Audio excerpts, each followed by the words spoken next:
ശിലായുഗത്തിനും മുമ്പ് ആകാശത്തു നിന്ന് വീണുപോയവർ മാംസത്തിലും തീയിലും ചരിത്രം അടയാളപ്പെടുത്തി.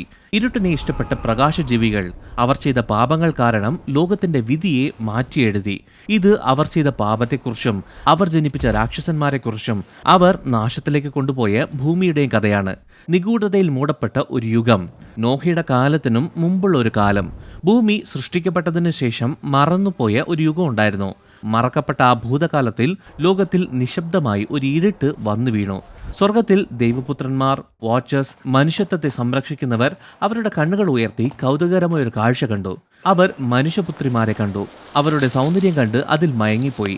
അവരെ കണ്ടപ്പോൾ ഈ ദൈവപുത്രന്മാരുടെ മനസ്സിൽ ജിജ്ഞാസ ഉണ്ടായി. ആ ജിജ്ഞാസ ആഗ്രഹമായി. ആ ആഗ്രഹം പിന്നീട് കലാപമായി മാറി. ഉടൻ തന്നെ സ്വർഗം തുറന്നു. അവർക്ക് നിത്യത നഷ്ടപ്പെട്ടു. ലോകത്തിൽ ഒരു മനുഷ്യനും ഒരിക്കലും മറക്കാൻ പറ്റാത്ത രീതിയിലുള്ള കുഴപ്പങ്ങൾ അന്നു മുതൽ ഭൂമിയിൽ ഉരുവാകാൻ തുടങ്ങി. മല്ലന്മാർ ഭൂമിയെ ആക്രമിക്കാൻ തുടങ്ങി. നഗരങ്ങൾ ഇരുമ്പും രക്തവും കൊണ്ട് നിർമ്മിക്കപ്പെട്ടു. ആ പാപം തലമുറകളിലൂടെ പ്രതിധ്വനിച്ചു. ഇന്ന് നമുക്കറിയാവുന്ന പല കാര്യങ്ങളും സ്വർഗത്തെ എതിർത്തവരിൽ നിന്ന് ലഭിച്ചതാണ്. ആകാശത്തിന്റെ കീഴിൽ വീണുപോയ ദൂതന്മാരുടെ നേതാവായ സംജാസ ഹെർമോൻ മലകളുടെ മഞ്ഞുമൂടിയ കൊടുമുടിയിൽ അവന്റെ കൂടെ വീണുപോയ 200 ദൂതന്മാരെ കൂട്ടിവരുത്തി. എന്നിട്ട് ഉറച്ച ശബ്ദത്തിൽ സംജാസ പറഞ്ഞു, ഈ ചെയ്യാൻ പോകുന്ന വലിയ പാപത്തിന് ഞാൻ മാത്രമായിരിക്കും വില കൊടുക്കേണ്ടി വരുന്നത്. അത് ഓർക്കുമ്പോ എനിക്ക് നല്ല പേടിയുണ്ട്. അത് കേട്ടിട്ട് വീണുപോയ ദൂതന്മാരിൽ ഒരാൾ പറഞ്ഞു, ഇല്ല സംജസ, ഞങ്ങൾ സത്യം ചെയ്യാം. ഞങ്ങൾ എല്ലാവരും കൂടെ ഉണ്ടാവും. ചെയ്ത കാര്യം എന്തായാലും ഇനി തിരുത്താൻ പറ്റില്ല. ഈ കിട്ടിയ ഉറപ്പിൽ സംജാസ മറുപടി പറഞ്ഞു, എന്ന് അങ്ങനെയാകട്ടെ. നമ്മുടെ എല്ലാം വിധി നേരത്തെ തന്നെ മുദ്ര വെച്ച് കഴിഞ്ഞു. നമ്മുടെ വീഴ്ച ഇനി നമുക്ക് മാറ്റാൻ പറ്റില്ല. അങ്ങനെ അവർ സത്യം ചെയ്തു. അവരുടെ വിധിയെ മാറ്റി എഴുതിയ, അവരെ എന്നേക്കുമായി ഒരു ശാപമായി മാറ്റിയ ഒരു പ്രതിജ്ഞയായിരുന്നു അത്. ആരും ഒരിക്കലും ലംഘിക്കാൻ കഴിയാത്ത രീതിയിൽ അവരെല്ലാവരും ഒരു മനസ്സോടെ സമ്മതിച്ചു. ആരും തന്നെ പിന്നോട്ട് പോയില്ല. ഈ വലിയ വീഴ്ചയ്ക്ക് മാത്രമല്ല, അതിന്റെ കൂടെ ഉണ്ടാകാൻ പോകുന്ന അനന്തരഫലങ്ങൾക്കും അവർ തയ്യാറായിരുന്നു. അങ്ങനെ അവർ ഭൂമിയിലേക്ക് ഇറങ്ങി വന്നു. ചിറക് വിടർത്തി പതുക്കെയല്ല വന്നിറങ്ങിയത്, മറിച്ച് വീഴ്ചയുടെ ക്രൂരമായ ശക്തിയോടെ അവർ വന്ന് നിലം പതിച്ചു. അവർ കത്തി ജ്വലിക്കുന്ന നക്ഷത്രങ്ങളെപ്പോലെ വന്നു വീണു. അവർ കാലുകുത്തിയപ്പോൾ ഭൂമി തന്നെ വിറയ്ക്കുന്നത് പോലെ തോന്നി. കാരണം അവരുടെ രൂപങ്ങൾ ഭയങ്കരമായിരുന്നു. വിശുദ്ധ പ്രകാശത്തിലല്ല അവർ കത്തി ജ്വലിച്ചത് എന്നത് ഓർക്കുക. പ്രപഞ്ചം തന്നെ ഒരു നിമിഷം നിശ്ചലമായി. ഭൂമിയിൽ വന്നതിനു ശേഷം നല്ല ശക്തിയുള്ള ശബ്ദത്തോടെ കൂടെയുള്ളവരെ നോക്കിയിട്ട് പറഞ്ഞു, ചെയ്ത കാര്യങ്ങൾ ഇനി ഒരിക്കലും നമുക്ക് മാറ്റാൻ പറ്റില്ല. നാം ഇപ്പം വീണുപോയവരാണ്. ഇനി മുതൽ ലോകം വളരെ വ്യത്യസ്തമായിരിക്കും. അവരുടെ ഉജ്ജ്വലമായ ശക്തിയാൽ വീണുപോയ ദൂതന്മാർ മനുഷ്യ സ്ത്രീകളെ കല്യാണം കഴിച്ചു. അതിൽ നിന്ന് അവർക്ക് കുഞ്ഞുങ്ങളും ജനിച്ചു. ഇവർക്ക് ജനിച്ച കുഞ്ഞുങ്ങൾ സാധാരണ കുട്ടികളല്ലായിരുന്നു. അവർ മനുഷ്യർ മാത്രമല്ല, ഈ കുഞ്ഞുങ്ങളുടെ അകത്ത് പ്രകൃതിയുടെ നിയമങ്ങൾ ലംഘിക്കുന്ന രീതിയിലുള്ള ശക്തി ഉണ്ടായിരുന്നു. അവർ വളർന്ന് ഭയങ്കരമായിട്ട് വലുതായി. അവരുടെ പേരാണ് നെഫലീംകൾ, അതായത് മല്ലന്മാർ. അവരുടെ സ്വന്തം വിധിയും ലോകത്തിന്റെ വിധിയും മാറ്റി എഴുതിയ വീണുപോയ ദൂതന്മാരുടെ പിൻഗാമികളാണ് അവർ. അവരുടെ വീഴ്ചയുടെ ന്യായവിധി മുമ്പിൽ തന്നെ ഉണ്ടായിരുന്നു. ലോകം ഇനി ഒരിക്കലും പഴയതുപോലെയല്ല. ഇവരെ കാണുമ്പോൾ തന്നെ സാധാരണ മനുഷ്യരുള്ള ഗോത്രങ്ങളെല്ലാം പേടിക്കുമായിരുന്നു. വീണുപോയ ദൂതന്മാർക്കും മനുഷ്യ സ്ത്രീകൾക്കും ജനിച്ച ഈ ജീവികൾക്ക് സാധാരണ മനുഷ്യർക്കുണ്ടായിരുന്ന പരിധിക്കപ്പുറമുള്ള ശക്തിയും കൂടെ തന്ത്രവും ഉണ്ടായിരുന്നു. അവർ രാജാക്കന്മാരും സ്വേച്ഛാധിപതികളുമായി മാറി. ചിലർ ഇവരെ ദൈവങ്ങളും രാക്ഷസന്മാരുമാണ് എന്ന് വിചാരിച്ചു. പലർക്കും ഇവർ ഇതിഹാസത്തിലുള്ള നായകന്മാരെ പോലെ തോന്നി. ഏകദേശം എല്ലാവർക്കും തന്നെ ഇവരൊരു പേടി സ്വപ്നമായിരുന്നു. അവരുടെ വിശപ്പെന്ന് പറഞ്ഞ അസാധ്യമായിരുന്നു. ഭൂമിയിലുള്ള എല്ലാ മൃഗങ്ങളെയും മരങ്ങളിൽ നിന്ന് കിട്ടുന്ന ഫലങ്ങളെയും നിഷ്കരണം അവർ കഴിച്ചു. എന്നാൽ അവരുടെ വിശപ്പ് അതുകൊണ്ട് തീർന്നില്ല. അവർക്ക് തൃപ്തി തോന്നിയില്ല. അതുകൊണ്ട് അവരുടെ കണ്ണുകൾ മനുഷ്യരിലേക്ക് തിരിഞ്ഞു. അങ്ങനെ അവർ മനുഷ്യരെ വേട്ടയാടാൻ തുടങ്ങി. ഭൂമി തന്നെ ദുഷിച്ചുപോയി. ഭീകരത, വിരൂപമായ ജീവികൾ, ഒരിക്കലും ഉണ്ടാകാൻ പാടില്ലാത്ത മ്ലേച്ഛതകൾ, ദൈവം രൂപകൽപ്പന ചെയ്തതിൽ നിന്ന് വേർപിരിഞ്ഞ ജീവവർഗങ്ങളുടെ ബന്ധത്തിൽ നിന്ന് ജനിച്ച അസാധ്യ ജീവികൾ, അങ്ങനെ എല്ലാ കാര്യങ്ങളും ദുഷിച്ചുപോയി. അതുമാത്രമല്ല, ഈ വീണുപോയ ദൂതന്മാർ നിരോധിച്ച വിലക്കപ്പെട്ട രഹസ്യങ്ങൾ മനുഷ്യരാശിക്ക് പഠിപ്പിച്ചു കൊടുത്തു. വീണുപോയ ദൂതന്മാരിൽ പ്രധാനിയായ അസലേൽ ആയുധങ്ങൾ, വാളുകൾ എങ്ങനെ നിർമ്മിക്കണമെന്നും തുളയ്ക്കാൻ പറ്റാത്ത പരിചയകൾ ഉണ്ടാക്കാനും രക്തം കൊണ്ട് രാജ്യങ്ങളെ നിർമ്മിക്കാനും യുദ്ധത്തിന് ഉപയോഗിക്കുന്ന എല്ലാ രീതിയിലുള്ള ഉപകരണങ്ങൾ നിർമ്മിക്കാനും മനുഷ്യരെ പഠിപ്പിച്ചു. ബാക്കിയുള്ള വീണുപോയ ദൂതന്മാർ ജ്യോതിഷം, മാന്ത്രികം, തന്ത്രങ്ങൾ അങ്ങനെ എല്ലാം പഠിപ്പിച്ചു. ഈ അറിവ് കിട്ടിയ ലഹരിയിൽ മുങ്ങിപ്പോയ മനുഷ്യർ വല്ലാതെ ദുഷിച്ചുപോയി. ശിക്ഷയ്ക്ക് വേണ്ടി മാത്രം ഉപയോഗിച്ചിരുന്ന ഈ ആക്രമണം എന്ന കാര്യം ഇപ്പോ അവർ ആഘോഷമാക്കി മാറ്റി. എല്ലാ ദുഷിച്ച കാര്യങ്ങളും നിയമപരമാക്കി. പ്രകൃതി പോലും ഇത് കണ്ട് ഞരങ്ങി. ദൈവിക കാര്യങ്ങളുമായി അവർ യുദ്ധം ചെയ്തു. ലോകം ഒരു നിമിഷത്തേക്കെങ്കിലും ഒരിക്കലും മറക്കാനാവാത്ത ഒരു ഭീകരത അറിഞ്ഞു. ഇത് ഒരു ഇരുണ്ട യുഗത്തിന്റെ ജനനമായിരുന്നു. ഈ സംഭവിക്കുന്ന കാര്യങ്ങളെല്ലാം കണ്ടിട്ട് കാറ്റിൽ ഒരു മെഴുകുതിരി അണഞ്ഞു പോകുന്നത് പോലെ മനുഷ്യരാശിയുടെ പ്രതീക്ഷകളെല്ലാം അണഞ്ഞുപോയി എന്ന് അവർക്ക് തോന്നി. അങ്ങനെ ഇരിക്കുന്ന ഒരു സമയത്ത് ഒരു ദിവ്യ അടയാളം പ്രത്യക്ഷപ്പെട്ടു. ഈ കുഴപ്പത്തിന്റെ ഇടയിലും ഒരു ശക്തമായ ഒരു ശബ്ദം അവർ കേട്ടു. ദൈവം തന്റെ അനന്തമായ ജ്ഞാനത്തിലും നീതിയിലും ഒരു മനുഷ്യനെ അയച്ചു. അങ്ങനെ ഏതെങ്കിലും ഒരു മനുഷ്യനല്ല, തിരഞ്ഞെടുക്കപ്പെട്ട് ഒരാളെയും ഭയമില്ലാത്ത, ദൈവത്തിന്റെ കൂടെ നടക്കുന്ന, ദൈവം പറയുന്ന കാര്യങ്ങളെല്ലാം ചെയ്യാൻ ഒരു മടിയും ഇല്ലാത്ത ഒരാൾ. അവന്റെ പേരാണ് ഹാനോക്ക്. നെഫലീംകളുടെ അഴിമതിയും സ്വേച്ഛാധിപത്യവും നിറഞ്ഞ ഒരു ദേശത്ത്, അടിച്ചമർത്തലിന്റെ അധികാരം മാത്രം ഉണ്ടായിരുന്ന ഒരു ദേശത്ത് ഹാനോക്ക് ധൈര്യത്തോടെ പ്രസംഗിച്ചു. ലോകത്തെ നിയന്ത്രിച്ച മല്ലന്മാരെയോ തന്ത്രം കൊണ്ട് സൃഷ്ടിയെ ദുഷിപ്പിച്ച വീണുപോയ ദൂതന്മാരെയോ ഹാനോക്കിന് പേടിയില്ലായിരുന്നു. കാരണം സർവശക്തനാണ് തന്നെ നയിക്കുന്നത് എന്നവന് നല്ല ഉറപ്പുണ്ടായിരുന്നു. ആ ആത്മവിശ്വാസത്തോടെ അവൻ ദൈവത്തിന്റെ സന്ദേശം പ്രഖ്യാപിച്ചു. ഓ സ്വർഗത്തിന്റെ പുത്രന്മാരെ, സ്വർഗത്തിലുണ്ടായിരുന്ന ആ മഹത്തായ ഭവനം ഉപേക്ഷിച്ചവരെ, ഭൂമിയെ നശിപ്പിച്ചവരെ, ഇത് കേൾക്കൂ. അത്യുന്നതൻ എല്ലാം കാണുന്നുണ്ട്. അദ്ദേഹം ന്യായം വിധിക്കാൻ വേഗം വരുന്നു. ഹാനോക്കിന്റെ ഈ പ്രവചനം ദേശത്തെല്ലായിടത്തും പ്രതിധ്വനിച്ചു. എന്നാൽ ചുരുക്കം ചിലർ മാത്രമേ ഈ മുന്നറിയിപ്പ് ശ്രദ്ധിച്ചുള്ളൂ. ബാക്കി എല്ലാവരും തന്നെ ഈ പ്രവചനം കേട്ട് പരിഹസിച്ചു. ഇതൊന്നും ഒരിക്കലും സംഭവിക്കാൻ പോകുന്നില്ല എന്ന് പറഞ്ഞു ചിരിച്ച് കളിയാക്കി. പക്ഷേ ദൈവത്തിന്റെ ന്യായവിധി ഇതിനോടകം തന്നെ ആരംഭിച്ചു കഴിഞ്ഞു.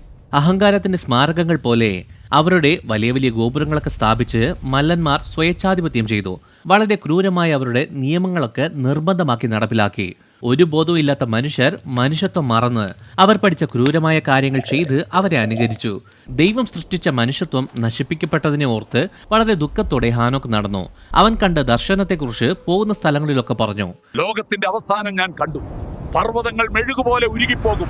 നക്ഷത്രങ്ങൾ ആകാശത്തുനിന്ന് വീഴും. കർത്താവിന്റെ സൈന്യങ്ങൾ തീയിൽ വീഴും. ഹാനോക്ക് ഈ വാക്കുകൾ പ്രവചിച്ചു എന്ന് വീണുപോയ ദൂതന്മാർ അറിഞ്ഞപ്പോ അതുവരെ ഭയം എന്നൊരു സാധനം ഇല്ലാതിരുന്ന അവരുടെ മനസ്സിൽ ഭയം വന്നു. അഹങ്കാരം കാരണം വീണുപോയ അവർ ഹാനോക്കിന്റെ അടുത്ത് വന്നു. ഒരു കാലത്ത് പ്രകാശത്തിൽ ജീവിച്ച ദൂതന്മാരായിരുന്നവർ ഇപ്പോ വീണുപോയി. അവർ ഹാനോക്കിന്റെ അടുത്ത് പറഞ്ഞു, പ്രവാചക, ഞങ്ങൾക്ക് വേണ്ടി മധ്യസ്ഥത വഹിക്കാമോ? സ്രഷ്ടാവിനോട് ഞങ്ങൾക്കുള്ള അപേക്ഷ പറയാമോ? ഞങ്ങൾ ദൈവത്തിന്റെ കരുണയ്ക്ക് വേണ്ടി അപേക്ഷിക്കുന്നു എന്ന് പറഞ്ഞു. അവരുടെ അപേക്ഷ കേട്ട ഹാനോക്ക് ദൈവത്തിന്റെ ദർശനത്തിന്റെ വ്യാപ്തി മനസ്സിലായതുകൊണ്ട് ഈ അപേക്ഷകളെല്ലാം ദൈവത്തിന്റെ സിംഹാസനത്തിന്റെ അടുത്തേക്ക് കൊണ്ടുപോയി. പക്ഷേ കരുണയുടെ സമയം കഴിഞ്ഞു. ന്യായവിധി മുദ്രയിടപ്പെട്ടു കഴിഞ്ഞു. ഹാനോക്ക് തിരിച്ചു വന്ന സമയത്ത് അവന്റെ മുഖത്ത് നല്ല ദുഃഖം ഉണ്ടായിരുന്നു. ഇത് കണ്ടപ്പോൾ തന്നെ മല്ലന്മാർക്ക് മനസ്സിലായി ഇനി ഒരിക്കലും ഒരു രക്ഷ ഉണ്ടാകില്ല എന്ന്. ഹാനോക്ക് അവരോട് പറഞ്ഞു, നിങ്ങൾക്ക് ഒരിക്കലും സമാധാനം ഉണ്ടാകത്തില്ല.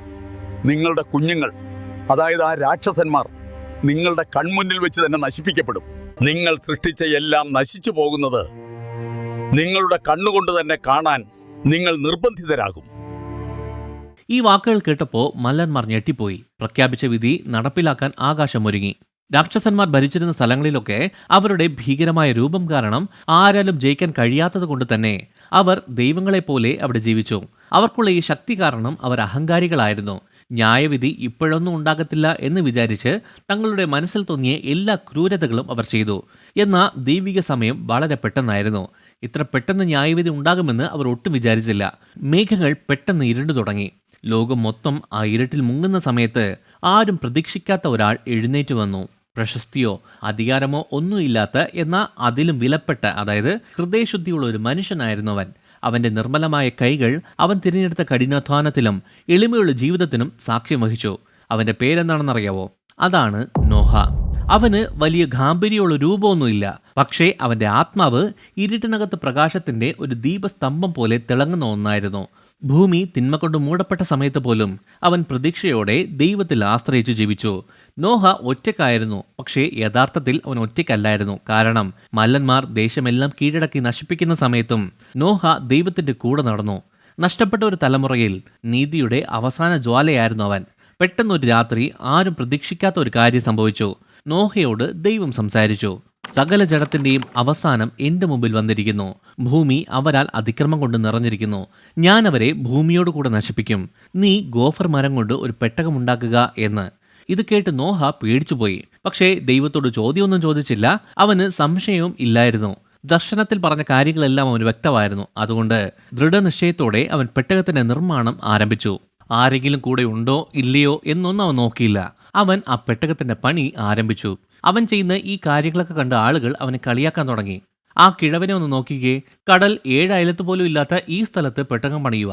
സൂര്യന്റെ ചൂട് തലയിൽ കൊണ്ട് വല്ലതും സംഭവിച്ചു കാണും. എന്തോ ജലപ്രളയം വരുമെന്നൊക്കെ പറഞ്ഞല്ലോ, അതെവിടെ എന്നൊക്കെ ചോദിച്ച് കളിയാക്കി. പക്ഷേ നോഹ ഒന്നും തിരിച്ചു പറഞ്ഞില്ല. ഇവർ പറയുന്നതൊക്കെ കേട്ടവന് വിഷമമുണ്ട്. എന്നാലും അവന്റെ മനസ്സിൽ വലിയ പ്രത്യാശ ഉണ്ടായിരുന്നു. നോഹ പണിത ആ പെട്ടകത്തിന്റെ പണി തീരാറായപ്പോ പ്രധാന ദൂതന്മാർക്ക് ഒരു കൽപ്പന ലഭിച്ചു. അവർ ഭൂമിയിലേക്ക് പോകണം എന്നതാണ് ആ കൽപ്പന. ഭൂമിയിലെ സകലരെയും ദുഷിപ്പിച്ച ദുഷ്ടനേതാവായ അസലേലിനെ പിടികൂടാൻ സ്വർഗീയ യോദ്ധാവായ റാഫേലിനെ അയച്ചു. ആത്മീയ തീയുടെ ചങ്ങല കൊണ്ട് അവൻ അസലേലിനെ ബന്ധിച്ച് നിത്യ അന്ധകാരത്തിന്റെ കുഴിയിലേക്ക് എറിഞ്ഞു കളഞ്ഞു. അവിടെ അവൻ ലോകത്തിന്റെ അവസാനം വരെ ഉണ്ടാകും. ഈ സമയത്ത് തന്നെ ദൂതനായ ഗബ്രിയേലിന് വേറെ ഒരു ദൗത്യം ഉണ്ടായിരുന്നു. ഈ മല്ലന്മാരെ തമ്മിൽ ഭിന്നിപ്പിച്ചു. അങ്ങനെ നാശം പുറത്തുനിന്ന് മാത്രമല്ല, അവരുടെ സ്വന്തം കുടുംബങ്ങളിൽ നിന്ന് തന്നെ ഉണ്ടായി. ഒരു സമയത്ത് നല്ല സ്നേഹത്തോടെ ജീവിച്ചിരുന്ന എല്ലാ മല്ലന്മാരുടെ ഗോത്രങ്ങളും പരസ്പരം തമ്മിലടിക്കാൻ തുടങ്ങി. ഇതൊന്നും വകവയ്ക്കാതെ നോഹ തന്റെ ജോലി ഉത്സാഹത്തോടെ ചെയ്തു. പെട്ടകം നിർമ്മിച്ചതിനു ശേഷം ദൈവം നോഹയോട് പറഞ്ഞു, നീയും നിന്റെ കുടുംബവും പെട്ടകത്തിനകത്തേക്ക് പ്രവേശിക്കുക എന്ന്. അവർ അത് അനുസരിച്ചു. ലോകത്തിന്റെ 4 കോണുകളിലും അസാധ്യമായ ഒരു കാര്യം സംഭവിക്കാൻ തുടങ്ങി. ആകാശത്തുള്ള പക്ഷികളിൽ നിന്ന് ജോഡി ജോഡിയായി പെട്ടകത്തിൽ വന്നു കയറി. ദൈവിക കൽപ്പന അനുസരിച്ച് നിലത്ത് ജീവിക്കുന്ന എല്ലാത്തരം മൃഗങ്ങളും ജോഡി ജോഡിയായി പെട്ടകത്തിന്റെ അടുത്തേക്ക് വന്നു. വന്യമൃഗങ്ങൾ, സിംഹങ്ങൾ, കരടികൾ, ആനകൾ, അങ്ങനെ എല്ലാത്തരം മൃഗങ്ങളും ഒരു പേടിയില്ലാതെ അടുത്തടുത്ത് തന്നെ വന്നു നിന്നു. 7-ാം ദിവസം നോഹയും കുടുംബവും പെട്ടകത്തിൽ കയറി. അതിനുശേഷം അമാനുഷികമായ ചില കാര്യങ്ങൾ സംഭവിച്ചു. ഒരു മനുഷ്യനും അടയ്ക്കാൻ പറ്റാത്തത്ര വലിപ്പമുള്ള വലിയ വാതിൽ ദൈവം പുറത്തുനിന്ന് അടച്ചു. അതിനുശേഷം പുറത്തുനിന്ന് ഒരു ശബ്ദവും അവർക്ക് കേൾക്കത്തില്ലായിരുന്നു. പിന്നെ ആകാശം മാറി, മേഘങ്ങൾ കറുത്തു തുടങ്ങി. അത് കാരണം സൂര്യന്റെ വെളിച്ചം മറഞ്ഞുപോയി. മിന്നൽ ആകാശത്തെ പിളർന്നു. വലിയ ആഴിയുടെ ഉറവുകൾ തുറന്നു. ആകാശത്തിന്റെ വാതിലും തുറന്നു. ആകാശത്ത് നിന്ന് നദി പോലെ മഴ പെയ്തിറങ്ങി. തുള്ളി തുള്ളിയായിട്ടല്ല, നദി പോലെ ഒഴുകി. ഇത് കണ്ട ജനം പേടിച്ച് എങ്ങനെയെങ്കിലും രക്ഷപ്പെടാൻ വേണ്ടി ഓടി. നെഫലീമുകൾ, അഹങ്കാരികളായ മല്ലന്മാരെല്ലാം നല്ല ഉയരമുള്ള പർവ്വതങ്ങളിൽ ഓടിക്കയറി. അവർക്ക് നല്ല ഉയരമുള്ളത് കൊണ്ട് തന്നെ എങ്ങനെയെങ്കിലും രക്ഷപ്പെടും എന്നവർ വിചാരിച്ചു. ഉയർന്ന പർവ്വതങ്ങൾ പോലും ഇപ്പോൾ ദ്വീപുകളെ പോലെ മാറി. അത്രയ്ക്കും വെള്ളം നിറഞ്ഞു. വെള്ളം പിന്നെയും ഉയർന്നുകൊണ്ടേയിരുന്നു. 40 പകലും 40 രാത്രിയും മഴ പെയ്തു. ലോകം മുഴുവൻ വെള്ളത്തിന്റെ അടിയിലായി. ഇതിനുശേഷം എന്താണ് സംഭവിച്ചതെന്ന് ഒരു വീഡിയോ ചെയ്തിട്ടുണ്ട്. അതിന്റെ ലിങ്ക് ഇപ്പോൾ നിങ്ങൾക്ക് ഡിസ്പ്ലേയിൽ കാണാൻ പറ്റും. താല്പര്യമുള്ളവർ അതിൽ ക്ലിക്ക് ചെയ്ത് കാണുക. നിങ്ങൾ ദൈവത്താൽ അനുഗ്രഹിക്കപ്പെട്ടവർ.